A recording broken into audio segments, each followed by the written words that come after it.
Hi, I'm the Rap Critic, and I don't want to do this shit. Where the fuck do you think you're going? I don't want to do this, man. I know I'm just gonna get angry. I mean, look, this movie is the most well-known example of blackface, a despicable fucking practice which used black American culture as a joke, a chance for racist white folks to laugh their asses off at a people they had subjugated, enslaved, and dehumanized for centuries. You think representation in media for minorities is bad now? Try a time when the only time you'd be able to see a black face on stage is when there's literally a white guy behind it. So the movie starts. Weren't you not wearing a hat like 5 seconds ago? Yeah, comes and goes. With a quote stating that in every living soul, a spirit cries out for expression. Perhaps this plaintive, wailing song of jazz is, after all, the misunderstood utterance of a prayer. Yeah, funny they don't let you know whose prayer that jazz music belongs to, and exactly why they would have such wailing sentiments. And it's all underneath something that doesn't even remotely sound like jazz. Yeah, this would be like starting off a hip-hop movie with a punk rock soundtrack. So, the movie opens by portraying the most mistreated, misrepresented, disrespected group of people in the Western world, black... Oh, well, I mean, you know, them too. They're about to have service in the synagogue, but unfortunately they can't start because the lead cantor, Cantor Rabinowitz, is supposed to be bringing his son Jakey in to sing, but he hasn't arrived. Turns out, instead of attending his religious duties, he's singing ragtime music in a parlor. This is the first sound movie? Huh, doesn't sound like he's the one making those sounds to me. Well, he's a kid, so they probably just dubbed over him. Wait, so that's the main character. So the guy who's going to be putting on blackface and making a mockery of black culture is Jewish? I thought we was cool, Jewish people. I thought we was cool. While singing in the bar, we come across Moisha Edelson, who hears Cantor Rabinowitz's son singing and goes into a fury, running to Rabinowitz's home to snitch on little Jakey. No one bothers to ask what the hell he was doing in a saloon drinking a beer while church services were happening. Rigidly orthodox my ass. And Rabinowitz pulls him out of the saloon and beats him for, as he puts it, debasing the voice that God gave him. You know, I think it's funny that this is the rebellious music of their time. Man, if these people could get a quick glimpse of what rebellious music was going to sound like... Bitch, I'ma kill you! You don't wanna fuck with me! Girls me, you ain't nothing but a slut to me! I think they'd ease up on kids' musical tastes in the 1920s. With fear in his eyes, little Jakey runs away, no longer able to take the oppressive hand of his father. They then carry on without him, as we get the next musical moment in the movie, during which Jakey returns one last time to take a keepsake of his mother's picture with him. I want to not like this character for what he's going to do later, but coupled with this music, this is really sad. We then cut to a few years later where Jakey is, oh, I guess Al Jolson wants to do our job for us. Illustrated by this title card telling us exactly what is happening in this character's life. Hey, you as an actor can't tell us what the character's going through. That makes Rap Critic angry! Chimichanga. What? We then get an example of Jack's talent as he is about to sing a song called Dirty Hands, Dirty Face. I don't like where this is going. Actually, this song is about a father coming home to his son, a dad who loves and accepts his son's flaws as a growing boy. Oh, no blackface? No blackface. At least not yet. Oh, okay. And the number's not that bad, representing an obvious parallel of his life. And with the crowd demanding more, prompting the infamous line, Wait a minute, you ain't heard nothing yet. Jack launches into the second piece, Toot Toot Tootsie. Good piece, don't cry. Solution to trade. That makes me. Okay, now I'm offended. And let me explain why. For example, I'm an opera singer. The Rap Critic is an opera singer? Yeah, don't think too much about it. The point is, as an opera singer, you have to perform in Italian, a language that isn't my own. However, in learning a musical piece, I have to truly understand what they're saying and translate it through my personal experience while presenting an authentic expression of what the text is. You know, by explaining this, I have to think about it. Just give me a minute. And as someone who's not Italian, I have to go through especially difficult links to make sure that I have internalized what the meaning and interpretation of what the text and the language of the piece is. Because if I don't, I'm going to look like an amateur, I'm going to look bad, and more importantly, I'm not going to be convincing as the character. And if I'm not convincing as that Italian character, Italians will not take me seriously. And I don't get parts. So in the same way, as a performance, and as one who's part of the culture that he's emulating, I've seen black entertainers of the time do the same sort of routine. And my problem now that I'm looking at it is not that he's doing an obviously black act, it's that, well, I personally don't think he's that good at it. He looks so stiff, so his mannerisms look like such a put-on, you know? I don't believe him, and this is part of a particularly big problem. It's not in and of itself that white entertainers are doing black music, it's the fact that his shortcomings as a performer of black music are being overlooked because of his accessibility as a white performer, by an audience of white people who maybe have not had access to see black performers doing this music, in ways that could be viewed as a lot better. So, you're not upset that he's acting black. You're upset that he's not acting black enough. Yeah? I think ultimately what you're saying is, if you're going to represent another race, you better do it right. But the thing is, in this case, he doesn't have to worry about scrutiny from not being as good at representing that race because he's cruising by off of not only overt racism, being that he was allowed into clubs that other possibly more talented entertainers weren't allowed into, but also because, well, there were just more white people in America, and we all on some level want to see ourselves reflected in the media we see. Unfortunately, we don't particularly think about how well other people may be being represented. I mean, there's a reason why young adult novels are about teenage girls. Meanwhile, the validity in how the male characters in those stories act typically take a backseat to the heroine's perspective. I mean, I don't really read girly books, so I don't know what the hell you're talking about, but sure, whatever. Wait, so whose Babysitter Club's books are in your room? That's the other guy who lives in my room. Let's move on. Wait, that didn't come out right. So he meets a girl named Miss Dale who saw his act and offers him a job. Yeah, meanwhile, the black guy they don't show who went on before him goes back to bussing the tables. Anyway, he goes on to do some hit shows across the country in only a week, getting some popularity behind his name. One day he stops to see a show by Cantor Rosenblatt singing traditional Jewish music, and I think this is an important moment. It shows that he doesn't outright reject his culture, and in fact, he thinks of it fondly, and still loves where he came from. Despite the fact that he changed his name? What? Yeah, he's no longer Jakey Rabinowitz, he's now Jack Robin. Huh. That brings up a really interesting point. Immigrants tried to adapt to America when they entered the country, and they could get away with it if they were white. Sure, many lived in ethnic neighborhoods, but unless you were a femme fatale like Marlene Dietrich of Germany or Greta Garbo of Sweden, who made a living off of their exoticism, then you tried to adapt. If you even adopted an American-sounding name, you were going to be fine. Hell, even the Warner Brothers tried to adapt the whiteness from their Jewish background as much as they could. That's a weird parallel. Immigrants of European, but obviously non-English heritage, can be accepted into the blanket whiteness of America, but only through rejecting their own heritage, while black folks, essentially stolen immigrants, can't do that and can only be accepted peripherally in America at this time. Robin's star keeps rising as he gets offered yet another upgrade, going from touring across the country to a main stage Broadway review, an offer he leaps at. Later on, we discover that it was Mary Dale from earlier who put in a good word to help him for getting that job, a job that's back in New York, back where his family is. Jack stops by his parents' place for the first time in a decade, and is able to just walk right in, apparently. Did people not lock their doors back then? Really was more innocent time. Nazis. Okay, you're gonna have to start explaining these to me. Well, as soon as you explain your hat, we'll be good. He comes home and sees his mother having a tearful reunion. Gee, Ma, you haven't changed a bit, especially since you're the same actress with no makeup change whatsoever. He then looks off to the left and sees that his picture is no longer on the wall. Yes, why wouldn't you want a picture in the hallway of your child perpetually judging you after he ran away from home due to your irresponsible parenting? Also your cocaine problem. It fell and broke my ass. He then has a conversation with his mother with sound, showcasing the love and enthusiasm he has for his mother, and it's really touching, and then he jazzes up the music a bit. You know, I like the first version, but with this one it starts to get a little corny. I'm sorry, I know he's doing it for his mom, but for the sake of representing the art form, I wish he'd just... Well, I wasn't going to say all that. Maybe just perform it a little more believably. His dad, still hating him over singing jazz music and bringing it back into his house, flies into a rage and declares to him that he has no son. And... is that what I think it is? Why the hell is the love theme from Tchaikovsky's Romeo and Juliet playing here? This seems like the perfectly wrong time to play this. I mean, how did you hear this music and think, yep, this music dedicated to the meeting of two people desperately in love with each other is the exact music I need to underscore a scene where a father unabashedly hates his son? So yeah, here's the big culture clash, where his father tells him that his voice was made for the music of Jewish heritage, while Jack tells him that he wants to be free to sing the music he wants, which is jazz, which is of course alluded to in the beginning as a new version of prayer for this generation. That which his father sees as sacrilege, his son sees as a beautiful and fulfilling the same need that the music of the Cantors was made for, expressing the soul through music.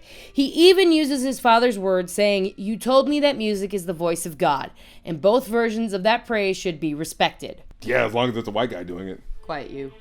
He eventually leaves, knowing that he's not welcome, as the father stands by unmoved while his mother tries to warn him that this may be the last he'll ever see of him. After he leaves, meeting up with Mary, where she reveals it was her who recommended him, we cut back to his childhood home with the most dramatic title card I have ever seen in my life. Grief stalking the world had paused at the house of Rabanowitz. That's some epic shit right there. So as you can see, Jack's father has come down with a tragic case of grief, I guess. Charlie Brown was wrong. There is no good grief. And you called Al Jolson corny. Okay, let me have this one. So Edelson, that asshole I still haven't forgiven for ratting out Jack and ruining his family life, tells him that he should go sing for the Day of Atonement in the synagogue. Jack says fuck that noise because he has a dress rehearsal tomorrow, and also because his dad was kinda still hating his guts. Edelson says, yeah, but your dad started getting sick as soon as you left, and you should do it to honor your family. Wait, as soon as he left? Dramatic comeuppance, serves him right. He cut to the cantor on his deathbed, unable to sing while his wife comforts him. She tells him that he had a dream that his son came back and sang the holy song for the Day of Atonement. He had a dream that his son came back and sang it so beautifully that he would be forgiven in the eyes of the Lord. Oh, so he speaks for God now? Well, he is a rabbi. Oh, well. The next day, Jack gets ready for the dress rehearsal. You know, for as much as I thought I would hate this movie on principle alone, I gotta admit, I've been pretty into it so far. It's had good music, funny moments, an engaging plot, memorable characters, and an inspired theme about the dichotomy of religious music and secular music. Oh shit, this is the blackface moment, isn't it? Yep. Yeah, nope, not even after all this wonderful storytelling. It doesn't make it go over any better. I'm gonna piss on this man's grave. Stop. Sorry, I can deal with the acting black, but the blackface for some reason, that just sends it over the line. Can you just, chill until the end of the movie? It's almost over. Alright, fine, sure. So, he wants to go on to perform, but he keeps getting distracted by what he feels like are his obligations to his heritage, saying, "There's something in my heart, the cry of my race." Oh, now we're concerned about respecting people's race. Dude, chill. So his mother comes by to try to persuade him to sing, but he carries on, saying that this is his calling now. Mother, I'm sorry. Is that how he thinks black people talk? Just a few more minutes. Because I actually do think it's kind of touching that this song is dedicated to his mother's love. A song sung in honor of the fact that his mother understood his dreams and let him sing what his heart wanted, instead of his father, who was staunch in making him only perform his music. He eventually breaks down after the performance, brokenhearted at not being able to honor his family. He rushes back home to see his father, if only just to see him one last time. His father, seeing that his son still came back, despite him being just the biggest asshole, receives him warmly, telling him that he loves him as his son. Then everyone comes to his parents' house to plead with him to make a choice. Take the job and disappoint his dad, or sing for Yom Kippur, and in doing so, as the movie puts it, queer himself off Broadway. There was a time where being queer on Broadway was a bad thing. That was your one. His mom tells him to follow his heart, and he finally decides on singing for Yom Kippur. His father dies as he sings, but he gets to keep his job because it's the 20s and we have to have a happy ending, rendering all the tension of him having to make a choice useless. And all of a sudden, he's on Broadway and is a huge star now. We then get the last song of the film. Mammy.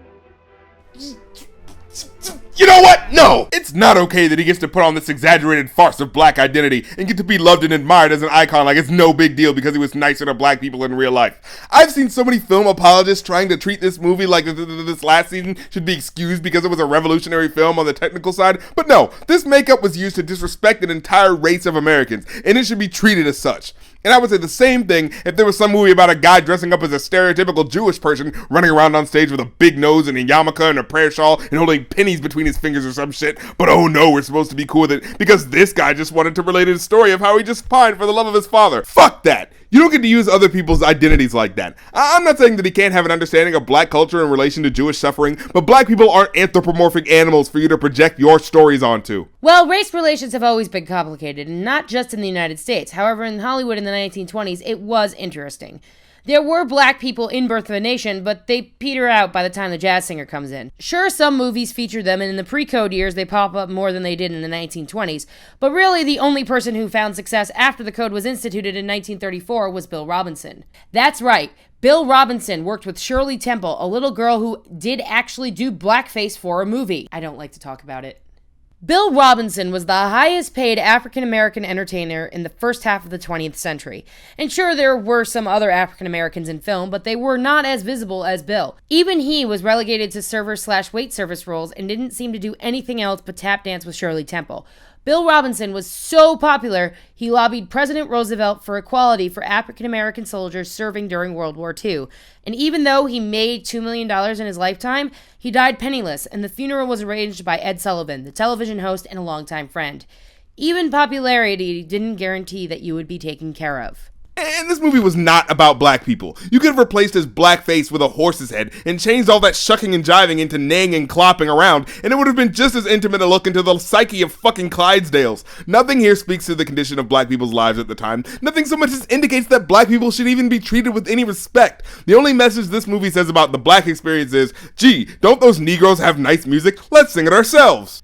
What? It's not the other word. And yeah, if you look back at the time, black people loved this movie. Why? Because that's the closest thing to the representation of black people they thought they were ever going to get on the silver screen at the time. And that should be treated like the fucking shame on society that it is. The only way you were going to hear about black people was through the story of a white guy. And even then, it's completely peripheral. That's my problem with this, regardless of his intentions. Black people didn't get to choose whether or not they were willing to accept a white guy prancing around acting like him. That's what was going to happen, and those black entertainers just had to deal with it.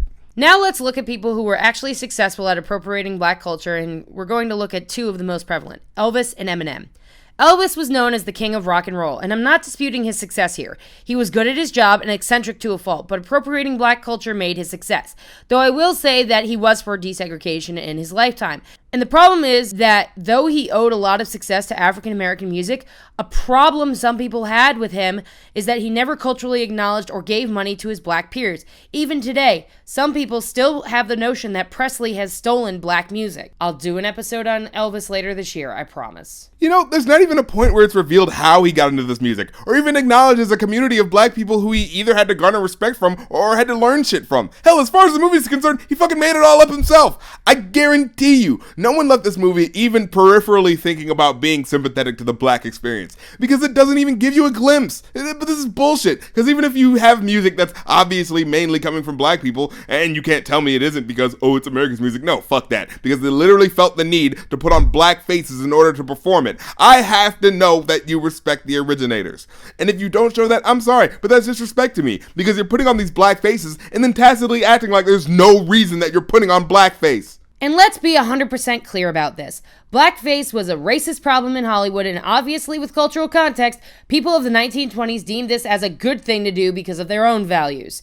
There's no general consensus about when blackface got started, but it does date back to the 15th century. However heinous or misrepresenting, it did introduce an entire culture to white audiences. Even if it was not an accurate portrayal of said culture, black people were portrayed as butlers, minstrels, buffoons, and other offensive jobs. Now I'll ruin your childhood. People who performed in blackface include George Burns, Fatty Arbuckle, Billy Crystal, Desi Arnaz, Dan Aykroyd, Howard Stern, Ray Bolger, the wrestling stable of D-Generation X when they impersonated the black stable of the Nation of Domination in the 1990s, Robert De Niro, Michael Ian Black, Neil Diamond, John Cleese, Paris Hilton, Bob Hope, Marilyn Manson, Fred Astaire, the Marx Brothers, Laurence Olivier in Othello, the late great Rowdy Roddy Piper, David Spade, Jimmy Kimmel, Jim Varney, and Dave Chappelle. And I'm not...